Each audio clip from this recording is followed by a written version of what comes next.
welcome to Board Game Homies, where a group of friends play, review, and share about all things board games. Sitting around the table today are Reed, Becky, Gilliam, and I'm Angela. Today we're discussing Shackleton Base, where we work for the man bringing capitalism to the masses. But first, what's bringing you joy? I have been having a hard time coming up with joy games, but I tried to just, really ground myself. What is bringing me joy? And man, those tin boxes for brass are amazing. And I think that they're so amazing. Angela is buying a whole new copy of a game that she already owns. Becky, I'm so happy that Brass, the Kickstarter for Brass Pittsburgh, Brass Birmingham, and Brass Lancashire, it's not a Kickstarter, sorry, it's on GameFound, is up right now. And I was like, oh, I don't need to get a redo of Brass Birmingham. This is a money grab. And then they released tins that you put your pieces in. And I've never been such a sucker. They're so cute. They're like old-timey looking. And I just want to store a lot of fun, pretty things in there. I don't think Gillian's going to let you store things in there, Becky. No, it's for the pieces only. But while they're on the board, and then maybe it's No, my turn. I'm not going to let you put sugar gummies or sour gummies in there. Okay, jelly beans. Jelly beans. And a little tiny battery. I was thinking about the battery. And they have the coal and the iron are getting upgraded little metal bits. I was like, oh, and inset boards. I couldn't care less about the no reflective game board that they're doing and fancier vinyl cards. I was like, whatever. But I'm really excited for those cards. The synth deck, because Radlands has those, and I really like that card style. They are really nice. I don't think I've made you play Radlands yet, though, so you don't understand. You've taken it out once. We looked at it, and then I think you put it back in the box. Yeah. So anyway, I'm also getting Brass Pittsburgh and Brass Birmingham. Not Lancashire, like somebody else at this table.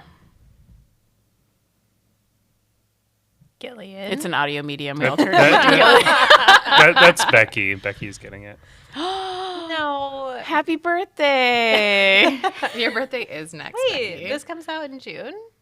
I wish. Jeez.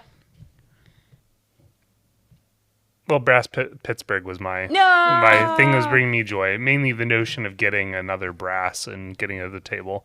I don't know too much about it. I've looked at the images and I've read a little bit of the I think kind of the overview that they have there, and I'm excited to see how it ends up playing. But I also really appreciate that they have on the back side a 2-player only map, so that'll be really nice, I hope. And the thing with this GameFound campaign, though, is, they really launched into the collector's edition for all three, not just Pittsburgh. So in addition to all the things Angela already said, they also have wooden pieces for everything. So all the cardboard is upgraded to wood. And I just got really excited about that idea. And I decided I was just going to go ahead and buy all three in their like collector's edition, what have you, grouping. Wait, I thought that you said it wasn't a final decision yet. I mean, it hasn't ended yet. We could change it. Okay, just checking. To add more things to your pledge. Wait, didn't you also get the special coins? I mean, you have to. But this is Becky. Okay, I didn't think we were buying that one game, but also you made sure you got the coins, because right? we have to afford the coins so I can use them in the Goblin Vaults game.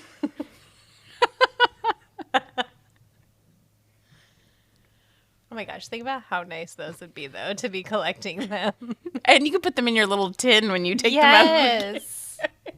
You could probably fit like 3 in your tin, Becky. She just walks around clanking with the 3 coins in her tin. It's like, give that back. Here comes Becky Coin Tins.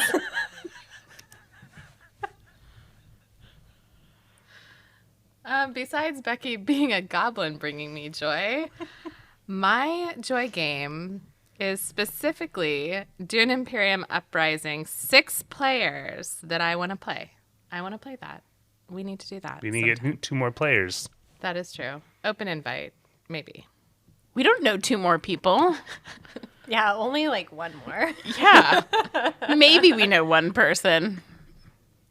What if we knew too many people, then they were fighting for the 2 seats? Like we had to have a Dune off.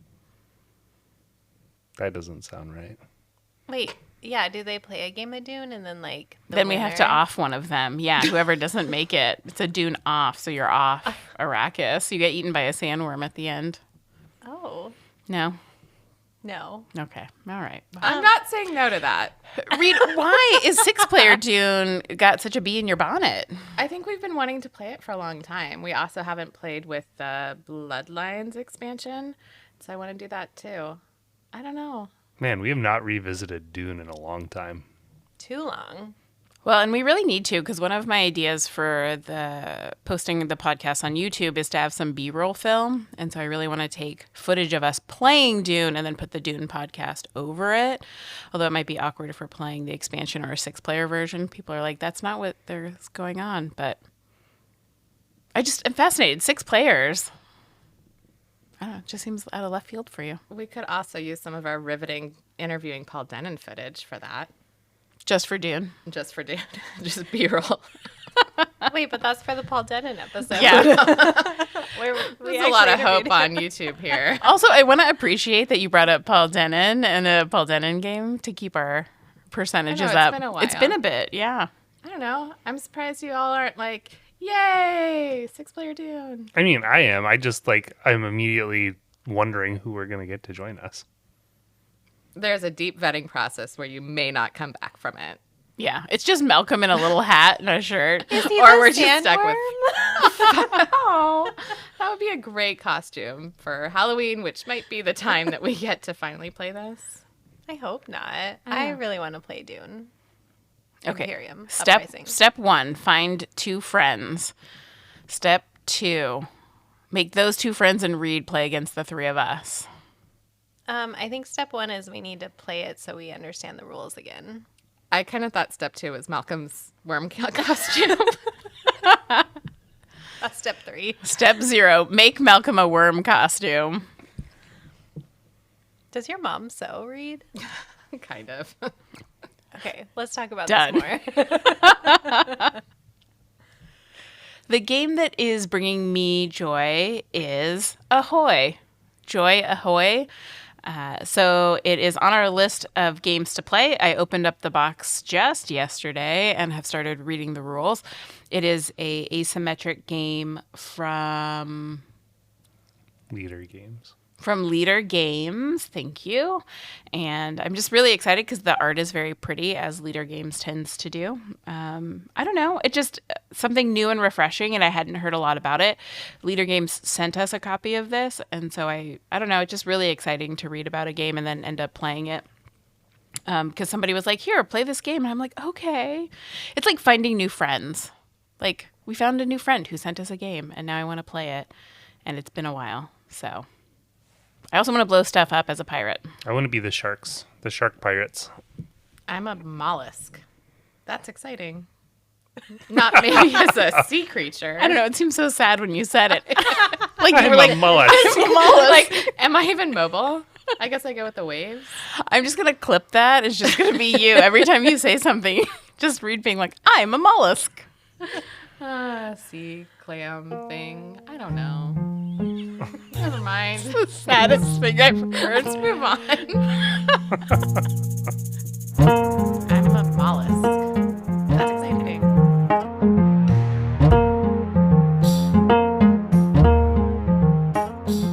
Shackleton Base, published in 2024, plays 1 to 4 players. It's designed by Fabio Lupiano, Nestor Mangon, and the art is by David Sitbon. It's published by Sorry We Are French. It costs $89.95 United States of America dollars, with its first expansion Below, Within, Above retailing for $49.95. In Shackleton Base, you're building out the crater of the moon's south pole, leading one of the space agencies. At the start of the game, you pick one of the 3 corporations randomly from the 7 available, and each corporation introduces new projects, actions, and scoring opportunities, along with specific mechanisms. The game is played over 3 rounds, each divided into 3 phases.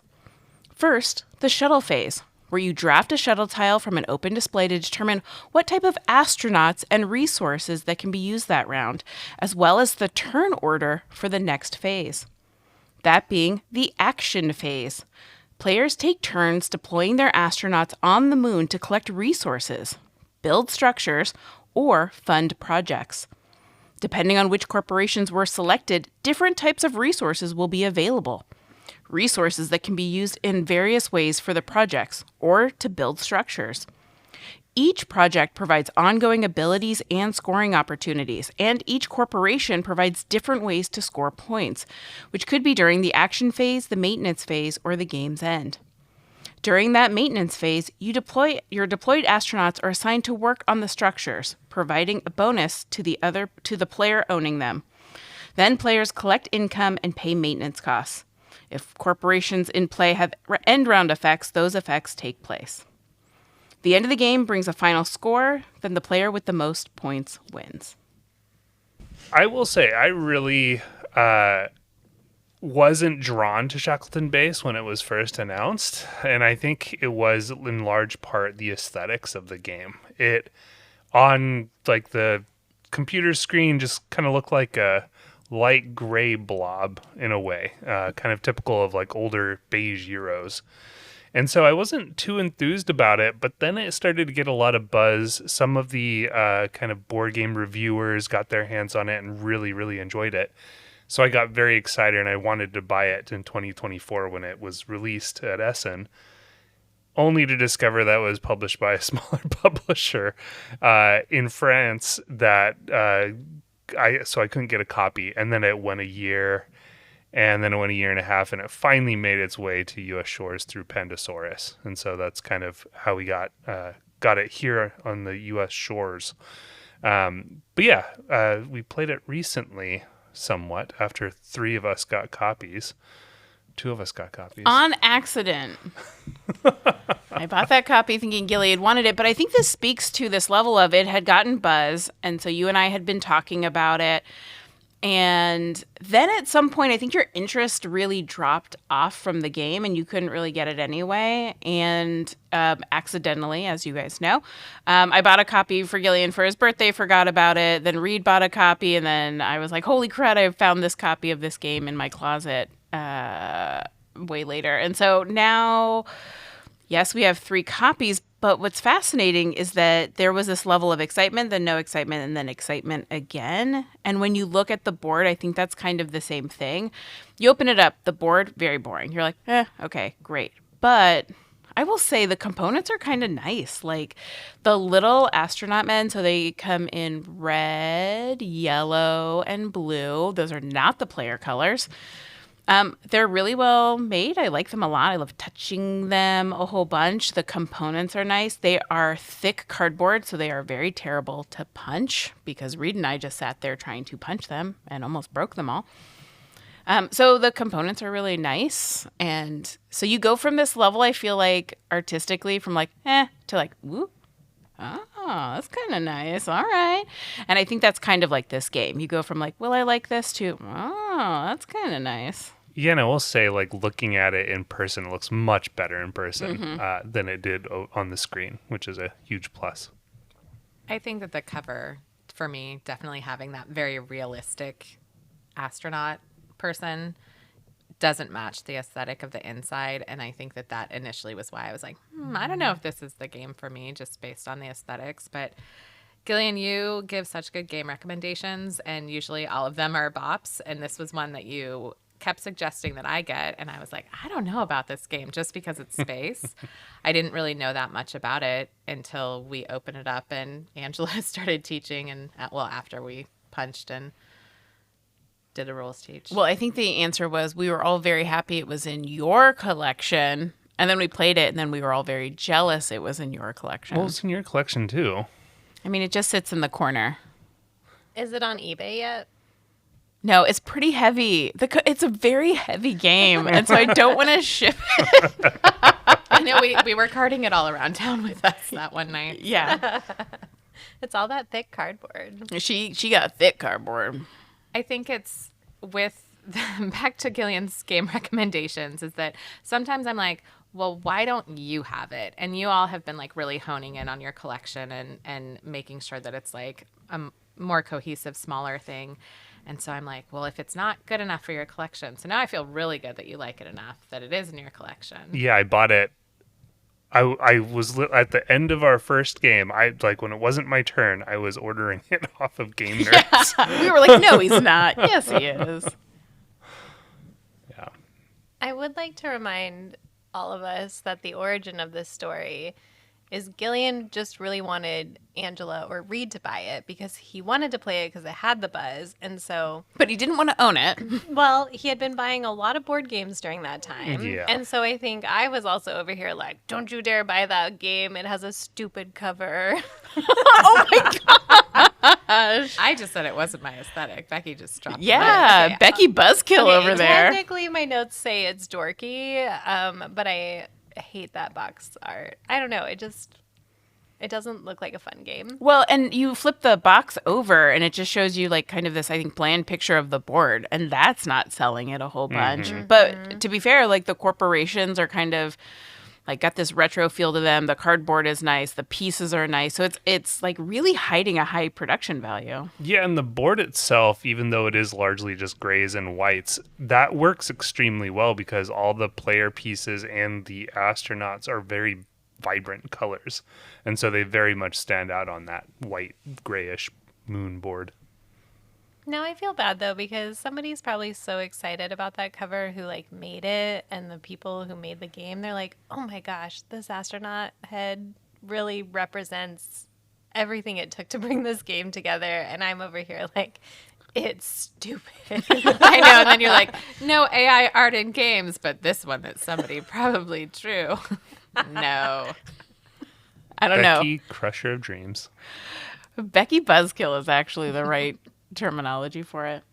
I really like the thick cardboard pieces. They're really satisfying. And I don't know if you know, but there is one like wooden battery piece. I love that little battery so much. I know we talked about this in the last episode, but Reed was green, which is weird, but it just happened, and had the little battery, which is, I don't know, smaller than a dime. Yay big. Yay big. I'm holding my fingers. Yay big. Yay big. And it's bright orange, and it has like blue shininess on it. Not shiny, but like lacquered. I've never heard you talk this long about a single piece in a board game. Well, she did just talk about tins for a little bit Well, of time. that wasn't even as gonna detailed put as the this battery is. In the tin. Okay, there's a part of my brain that's thinking about how cute that battery is and what if it was in my tin. She's really a goblin. She's not done talking about the battery. We just keep interrupting her. Continue, Becky. There's also a part of my brain that's like, well, but it's audio, so we got to describe the battery. This is what matters. Angela brought it up, not me. She has a Nobel Prize, guys. Don't worry about it. How many of the notes on your computer screen in front of you are about the battery? I think just one. I see at least 3 bullet points. Not about batteries. It's fine. It's fine. Anyways, Reed had it in her bag, and then I don't know if she wanted to, but she showed me, and then I took it from her because it was so cute, and I was like, this is my battery. And then I don't know, were we being too loud? Angela looked up and she was like, hey, give us that battery. Well, it was putting the solar panels out, which is cool because so there are these little wooden solar panels that look kind of like the battery. They're cardboard. They're cardboard. that we had to punch. And they're yay big as well. And they surround the board, and you need to place one of these solar panels in one of the cube sections to like illuminate it. And so they go around the board. And I accidentally had a solar panel where the battery should go, and there's a communal track. And so I'm like looking around for the battery because I accidentally have a solar panel there, and I see these two goofballs like la la la battery, and I was like, this is an essential component in the game. Give that to me, small children. And then they just squawked a bunch about it. My battery! I can't believe we got our battery taken. And then I spent a long time talking about it on my podcast. Twice. Wait till we get that tin. Oh, I can't wait. That's the only reason she's letting me get Lancashire as well. Well, you can take the tins out of Lancashire. No, you because can't. he's not going to No, play you that can't. one. No. He'll never know. He'll never I know. will know. I mean, you could ask Angela the difference in price between adding on Lancashire and not, and that's basically your tin investment, and you scrap her game just for the tins. Those are expensive tins. Is it If worth I'm it? if I'm buying a whole box just for the tin. It's about $35 a tin. It's only 4 tins. Yeah, that's a lot. Roxley, if you're out there and you hear me, Please send me 1 tin. Please, One tin, please, sir. 1 tin. for my battery. And then we'll email We Are French and just be like, please, I need 1 battery replacement. I didn't lose it, but my husband refuses to let me take it from the box. This is the quality content you come here for. Yeah, anyway. Anyway, how did Shackleton Base play? You guys like that game? Other than the Wait, battery? are we done with the battery? I don't know. I kind of feel like Becky wasn't done. Yeah. I mean, I'm sure it'll come up again because it's part of the game. It is part of the gameplay. It's very important. I haven't made it to that bullet yet. I really enjoyed the gameplay of this. I wasn't really sure what to expect, but it is at its heart a worker placement game. And what I really like is at the beginning of each round, you take a little ship that tells you what type of astronauts that you'll have available to you and the resources that you'll get at the start of that round, which will kind of determine what actions you'll be able to take throughout that round in some way, shape, or form. And I am blanking on the game that does something similar, but I really enjoy that aspect of drafting this ship that determines what resources you have. And then the colored astronauts can sync up with the different actions that you can take. There's one that allows you to actually fund a project from one of the corporations, so you'll be able to curry favor with them in some way and potentially earn victory points.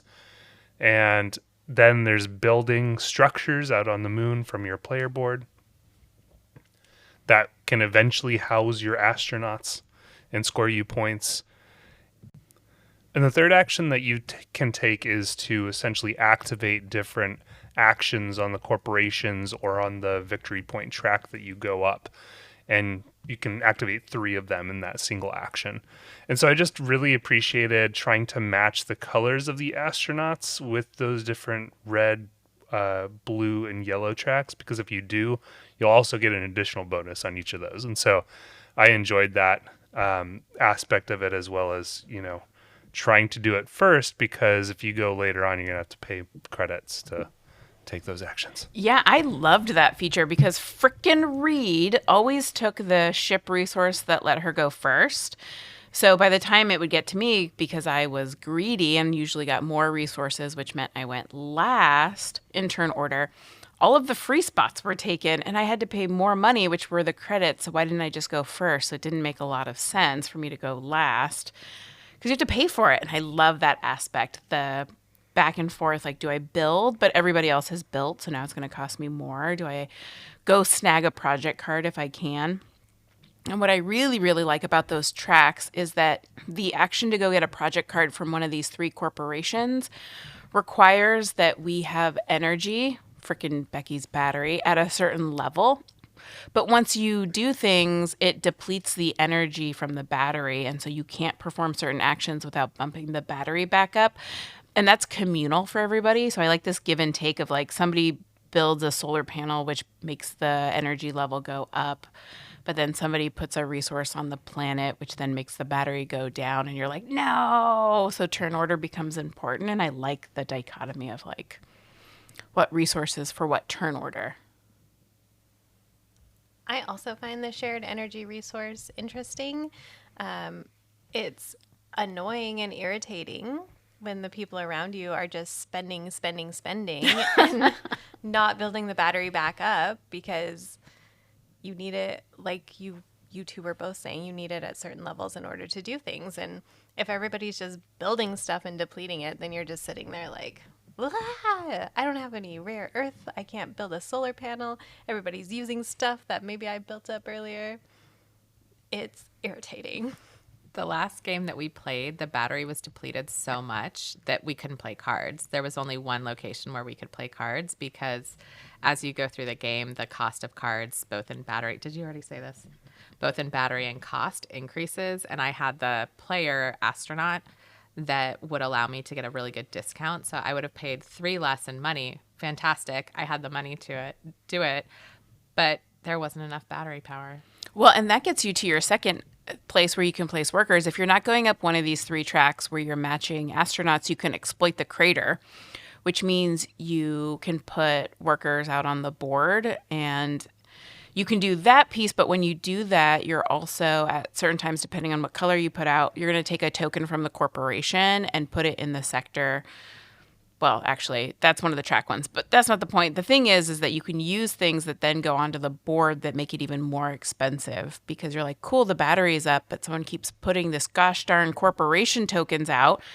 So now it's even more expensive because it started at 5 battery units and now it's 8 battery units. And everyone needs to stop with the helium production because I can't buy a card from the Helium Corporation now. And it led to a lot of angst. Okay, Angela. It was me. I was doing it, but that's not the point.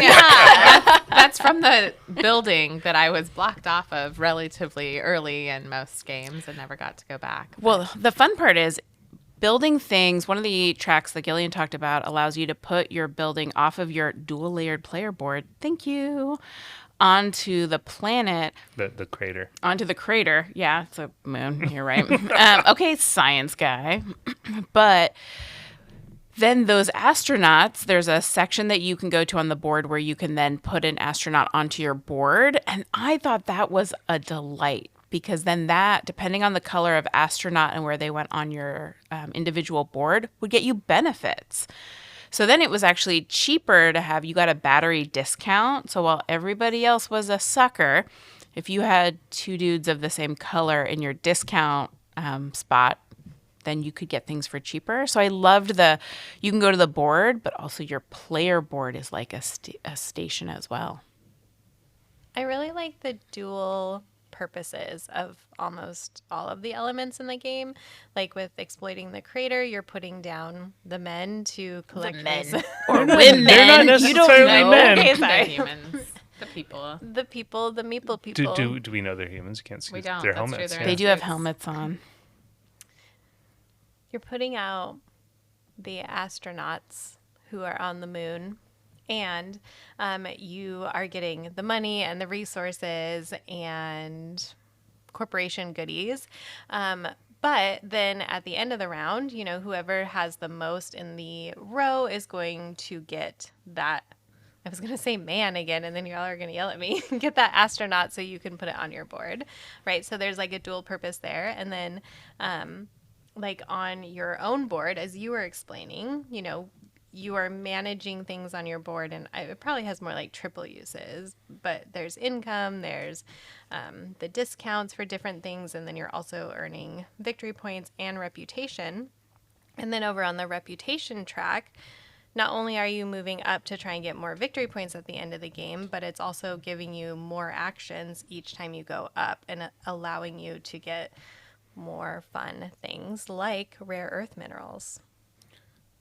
Yeah, and so all that to say, like, there's a lot going on in Shackleton Base, but it all plays really well together, and it pulls you in a lot of different directions, and you have to decide which directions you want to go. And so that is enticing in and of itself. And going back to what Angela had said, your player board, and Becky also started to talk about this as well, is pulling astronauts onto your player board for structures that you've put out onto the crater. There are 4 categories or types of structures that you can put out of varying sizes, and they each give you a different benefit. And they also cost different amounts to construct. And that, trying to decide which structures to prioritize is kind of excruciating in the game, because do you put out the cheap ones, which will give you income every round, or do you put out the larger one, which will net you income of different types as well, but it's going to cost you a lot up front to throw out onto the map. And all of those also, as Becky said, contribute to the area majority game, which is kind of sneaky and hard to follow for me at least. Like I think I have majority and I don't because my larger structure isn't closer to where the astronauts are aligned. So yeah, all of that is just, yeah, it's a lot of fun. I think that this is my favorite display of area majority, or I don't know if it's area control if you're not battling for it, because you get to build, you spend your resources, and then people can't take it away. But it's still like, You're like so it's still happy. like, you know, they'll get your spot. I know, scythe. It's just hard. I don't like working the whole game and then somebody just takes it away. Okay, Moon Colony Bloodbath. We'll see when we get there. I mean, that's taking away everything, so that's not specifically to me, I guess. But I think that, you know, it's definitely a fight for which spots, and, you know, you do have to think about the size of your structure that goes in. That felt really tight when we played one of the corporations that was exploding apart with an asteroid, I think, or we were trying to protect the moon from an asteroid. And so we found out where it went on the board. And so that made us all kind of build outside of that area. And so there was a lot of tension related to that. I just loved the setup with that. We had the corporation of defending the moon from this crater, and then the other one was to Mars. So as we were just leaving the moon because this asteroid was coming in. But going to what Reed said, everything is very tight in here because the resources they feel very hard to come by. Mm-hmm. And you're pulled in so many different directions in terms of where you spend them. Do you use your titanium to build structures? Do you use them to advance on this one corporation's track, or this corporation's track, or this corporation's track? And it's just, you can never do everything you want to do, which I always appreciate. Yeah, I like that a lot because when you have the 3 different colored astronauts, which I think in the first game took my brain a little bit to get used to, because depending on the color of the astronaut and where you put it, it'll affect different things. So the blue astronaut does something different when you place it on the board than the red or the yellow. And so when you then go to place the astronaut on the communal board on the moon, there's only so many spots to put it, and wherever you put it is then going to activate the area control at the end of the round. So you don't want to be benefiting someone, aka Gillian, by putting it in the wrong spot, or you can, but then you want to try and weasel your way into that area majority conversation. And so I found that was a fun dynamic of, man, I would give up half of my crew for one rare earth mineral because they were really hard to get and you needed it for like a lot of things. And you're like, oh gosh. But then at times you were poor. And at the end of the round, when you go through the like kind of the cleanup last phase for the maintenance phase, you have to pay money for the amount of structures you have out, for how far you've gone up the reputation track. And so you're like, oh no, I'm not going to have enough money for things. So then I'll go down the reputation track. And so you're trying to balance getting rare earth and like titanium, which we did sing, I am titanium quite often upon gaining titanium. Or if you were going to get money, or if you were going to get these corporation tokens. And so each corporation has a good, and then that good can be exchanged for a different thing. So like Gillian said, the Mars Corporation, well, that's great. You could exchange and go to Mars, but only if you had a ticket to go to Mars. So you had to place a blue dude on the communal board to try and get a ticket. It just was fun. Well, that also was stressful because you didn't want to give up your area control or the majority that you would have in order to go to Mars. But then it was, I don't know, it was fun to make that decision. I ended up waiting until the very end because one of mine was going to be destroyed anyway. Yeah, because literally with this corporation, you could yeet your entire building off of the moon and put it onto the Mars board. You were like, deuces, I'm out. I think that this game did the theme so well that fit with this play that we're talking about. It felt like the actions that you took and the way that you approached the game, from the mining to all of these things, you actually were like thematically on the moon, or you were working with these corporations in a way that, like Galactic Cruise, as I've famously said, like you don't really get off the spaceship very much and kind of putz around. In this game, it really did feel like, hey, this is what it would be like. You have to get over here. You have to get these resources. You have to do this. It was delightful from that way. Maybe this is where all of our cruise ships are actually going. We're sending people to the moon. To work. Yeah, to mine cruises. Yeah, it's brutal. These are the people that can't afford to go to the cruises. This is the working class game. That's what happened over on my side of the table. Oh no. I do really appreciate the opportunity for variety in this game, especially based on how many corporations there are, because each corporation board is slightly different from, like, there's the top side and the back side, and they're different abilities. How many corporations are there in the base game? Only 4. Okay, so like corporations 7. Okay, that's what I thought, that it was more than 4. Because my other point is that I do wish there were more player powers. There's only 4 There are only player 4 powers. player powers. Yeah. Yeah. And so if 4-player game, one person gets one apiece. And I think we played this game enough where we each played each one of them, maybe? No, because in the last game we rotated in the expansion. But nobody chose that guy. Yeah, That's no one true. picked it. No, There's I was one that America haven't. twice. I think I have played 2, maybe 3. America. Twice, because your asymmetric power is based on whatever nation you come from. European Union here, man. But I agree, because the corporations, there are 7 of them, and we played the starter 3. And then when we played it again, we just rotated out one of the corporations, so it felt like we could get a little used to 2 of them. So we booted the one we didn't want to play as much, rotated in a new one. And then even this last play, we had 2 new corporations, and that actually the synergy between the 2 was really nice, because one was like, yeet it, go back to Mars, and one of them was like, anyway, the moon's gonna blow up, right? So I do like the mix and match of them, and would love to see that more. Yeah, and I think we've seen all but one in the base game now. Mm-hmm. Evergreen Farms. Which sounds delightful. I don't know what else it's about other than maybe trying to grow things on. That's where my CSA comes from. I was thinking it was kind of ominous, actually. Really? It's people. I was like, I don't think I like this. I don't think we mentioned this, but Gillian and I both did get the expansion, and we played with. I guess we didn't play with anything. From the expansion. We added the player or the country tile And the milestones. and the milestones. So it's an additional like small rule. It's another race in the game of whoever gets to 10 points first gets to look at a stack of 4 tiles and get an instant benefit.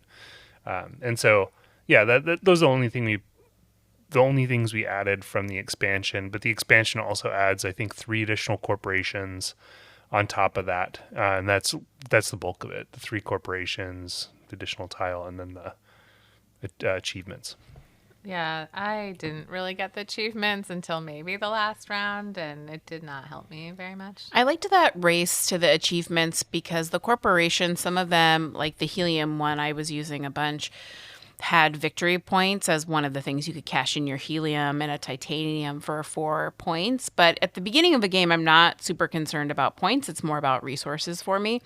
But the wanting to get to 10 to be able to have the first choice of the resources there actually made me think about getting victory points. I didn't do that, but I maybe should have, because they were pretty darn good. I definitely made choices to get up to 10 as fast as possible. Like the helium exchange, I did the 6 victory point one instead of the ones that give me a resource, which was for better or worse. One of the things that I think is kind of a bummer out of 4-player play is if 3 people have a longer turn because they're thinking more and it's a more involved turn, or there's some action chaining, and then all you do is exploit the crater. You put out your little guy or lady or alien. Wow. Becky's really Struggling. I really am. You put out your astronaut and you either get your money or resources or the corporate goodies, and then that's it. That's your turn. And then it goes on to the next people. And I did feel like when I had that turn, when I knew that's what I have to do next, and then I had to wait for 3 people to take their turns where they were doing much more than I was doing, and then I put out my astronaut, got my stuff, and then I had to wait again until I could do something. It's built-in snack time, Becky. Not at the table. Away from the table. Or at the table. Yeah, I agree. As somebody who at times had to do that, and then there are just things that you could end up comboing based on what you do that could take even longer because you do your action, but then that means you get to move up one of the gear things. Oh, well, then I got my gear action actually activated the corporation, and the corporation gave me XYZ thing, and then that gave me this other thing, which feels frickin' fantastic when you do it.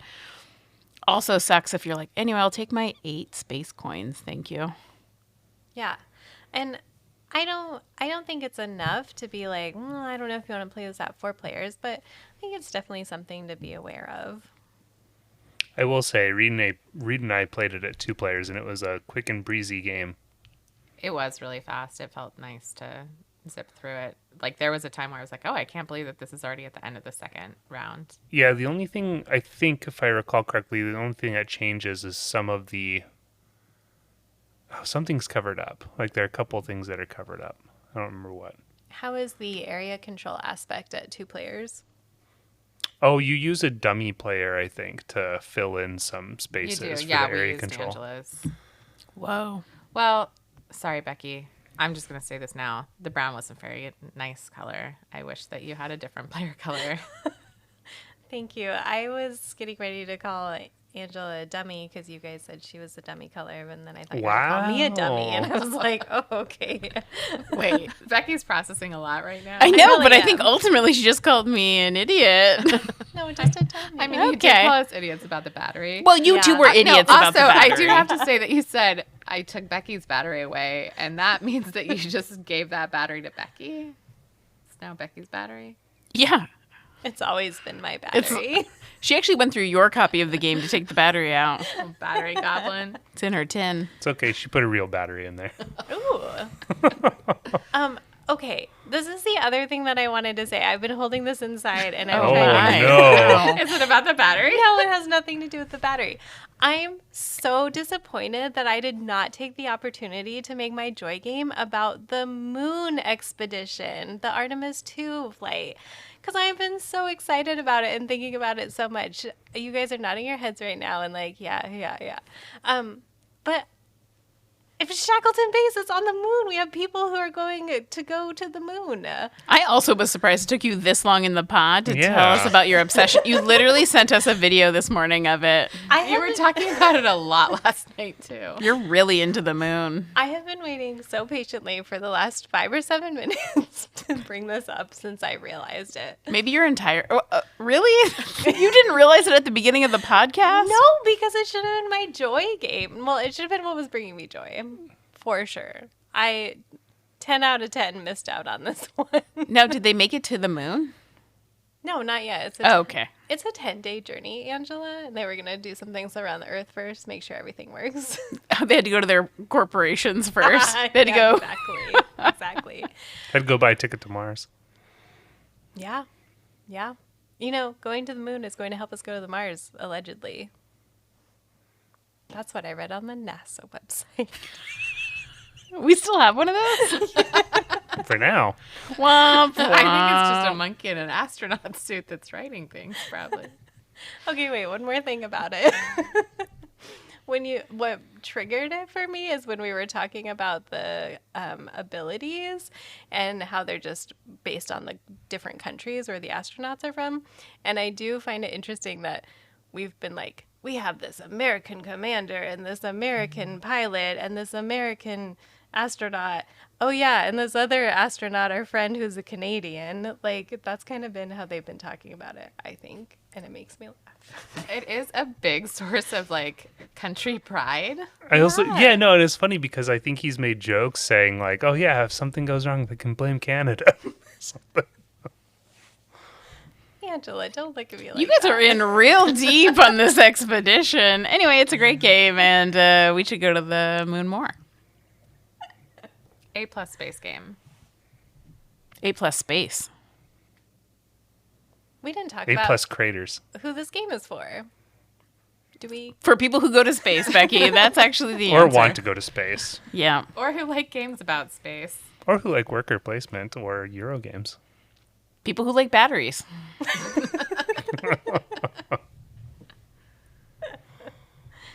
But I do think this is a good worker placement game. Look, don't judge a box by its cover. Haunted Teutonica. Yeah, it's kind of got them vibes in it. I do think that there is a little bit of rules overhead in terms of the corporations all do something differently. I will say that the rule book is put together very nicely.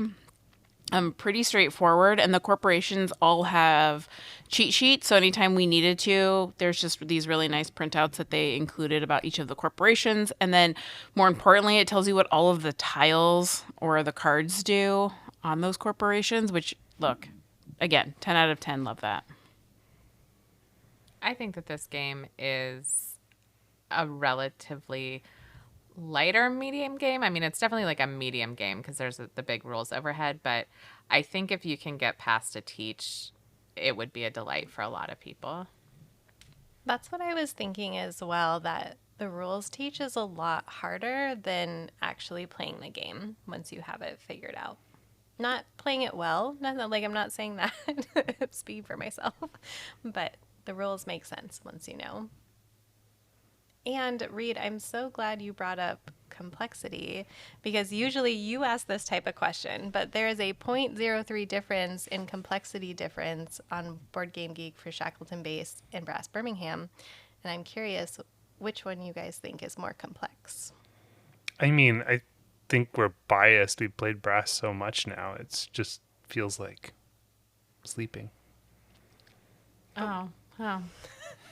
What do you think the people think in Board Game Geek? I think Brass is harder than this game, but maybe that's because I'm not very good at Brass yet. Pittsburgh. Pittsburgh, I was going to say. Just wait until Pittsburgh comes around. I think the people will say Shackleton Base is more complex. Yeah, certainly the rule book is bigger. Like, there's a lot more to explain than in Brass. Just straightforward. It's all in the gameplay that's complex.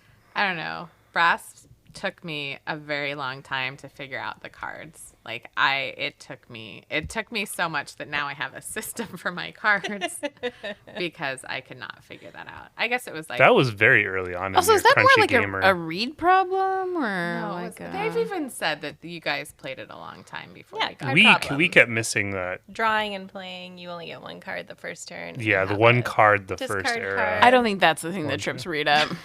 It's literally her discard pile that she keeps using as her deck. But I put it all the way over there now, so I don't. It's to the right. I'm sliding my hand to the right. To be fair, we also have to give you a little bucket for your money. That you share with Becky. I loves do. her bucket. That's why I have 400 iron clays, just so they're all ones. Yeah. Because I have to buy things. Because if I make change, okay, Brass Birmingham is much more complex than Shackleton. Because you have to make change. I have to make change, and then if somebody asks me a question in the middle of making change, then I get lost, which is why I have to have all the change in the beginning. Again, is that a Reed problem or the game? I don't. You know, the people agree. Brass is 0.03 more complex than Shackleton Base. Reed was right. I think we just end there. That's perfect. Just leave it. She's never right. She's got to have this. Guys, why wasn't it my joy about the space trip? I'm so mad. I mean, it's your joy now. You've shared it.